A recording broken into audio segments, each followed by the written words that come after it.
Inside Edition with Deborah Norville. Hello, everybody, and thank you for joining us. He hit his head. That's what led to the death of sitcom star Bob Saget. The post-mortem findings just released by Saget's family indicate that most likely he fell, thought nothing of it, and then died of a brain bleed in his sleep.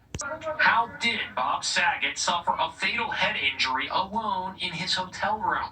It's the haunting question raised by the autopsy on the beloved comedian, which found he died of blunt head trauma, most likely incurred from an unwitnessed fall. The just-released autopsy report says the blow was so severe he had multiple skull fractures, bleeding on the brain, bruising around the eyes, and an abrasion on the back of the head measuring 1 by 1.3 inches. The report says Saget was 6 feet 5 inches and weighed 228 pounds, and it found that at the time of death he tested positive for COVID. We showed the findings to forensic pathologist Dr. Priya Banerjee. There's actually bruising on the brain because it looks like he hit the back of his head and then the brain rattles inside the skull and causes a lot of damage. So what could have happened here that caused an injury so severe?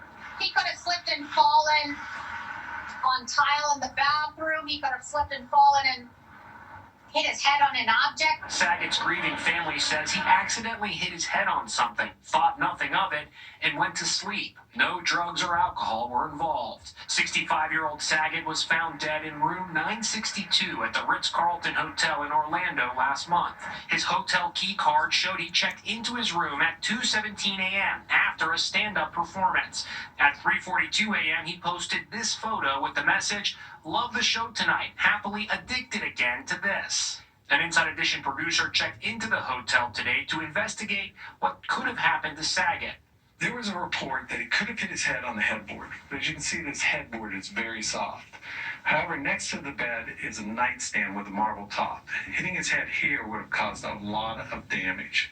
The bathroom is very small with a lot of hard surfaces. He could have banged his head anywhere in here or slipped on the floor. Many of us suffer some type of fall or blow to the head at some point in our lives. Now, usually it's nothing, but sometimes a head injury can lead to symptoms that don't appear for hours. So how do you know when you've suffered an injury so serious that you need immediate medical attention? The warning signs to watch for after a blow to the head are headache, vision problems, dizziness, nausea, vomiting, or confusion.